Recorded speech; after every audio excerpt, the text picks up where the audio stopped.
ما بریم ببینیم امروز کی میخواد بیاد. آقای آ طبق معمول داشت توی شهرک هی به گلها سرکشی میکرد، به باغچه ها سرکشی میکرد و به اونها آب میداد. آقای تا هم داشت سطل زباله در سطح شهر میذاشت که مردم دیگه زباله هاشونو در سطح شهر نریزن، توی سطلای زباله بریزن. بچه ها یهو قیها یادتونه که خونه‌شون شکل قوری درست کردن؟ یادتونه؟ قیها از تو خونه خوشحال اومدن بیرون، جیغ داد، سر صدا دست هورا که ما داره برامون مهمون میاد، داره فامیلامون از راه دور دارن میان. همه گفتن جدی وایسیم ببینیم کیا هستن. همچون که وایستاده بودن یهو دیدن که یه خانواده 4 نفره. چند نفره؟ 4 نفره در حالی که سوار الاغ بودن رسیدن اونجا. همه گفتن که شما سوار چی شدی؟ گفتن ما سوار الاغ شدیم. اومدن جلو گفتن پس شما که شکل کیا هستن بچه‌ها؟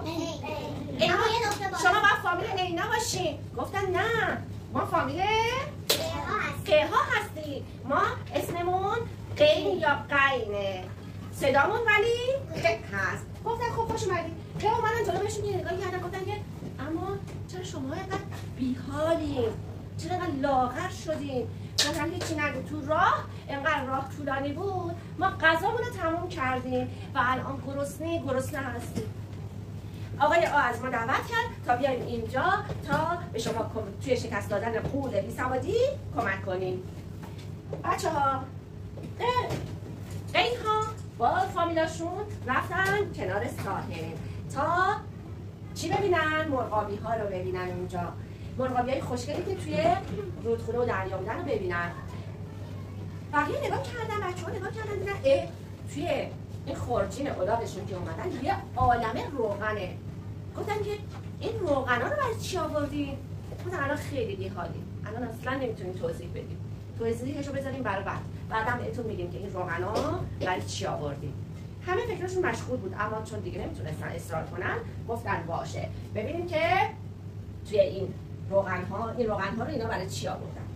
آقای آ بچه ها همه رفتن خوابیدن اما آقای آ بیدار بود و هم خوشحال بود که قین ها اومدن، هم ناراحت غمگین بود که داشت به یک چیزی فکر می‌کرد. فکر می‌کنید به چی داره فکر می‌کنه؟ غمگین داشت به چیزی فکر می‌کرد که غمگینش کرده بود. برای راهی مبارزه با این غول بی‌سوادی بود. دیگه باید یه راهی پیدا می‌کرد برای شکستش. خب بچه‌ها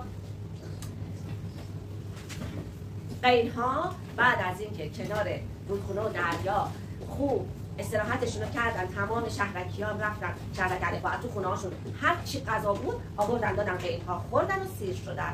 بعدش هم خونهشون رو درست کردن و رفتن توی خونهشون بخوابن. خونهشون این شکلیه، 4 اتاق هست. خونهشون رو شبیه مال عینا بود، اون مال عینه یا عین، اما خونه اینا این شکلی 4 اتاق ساختن چون 4 تا بودن مثل عینا.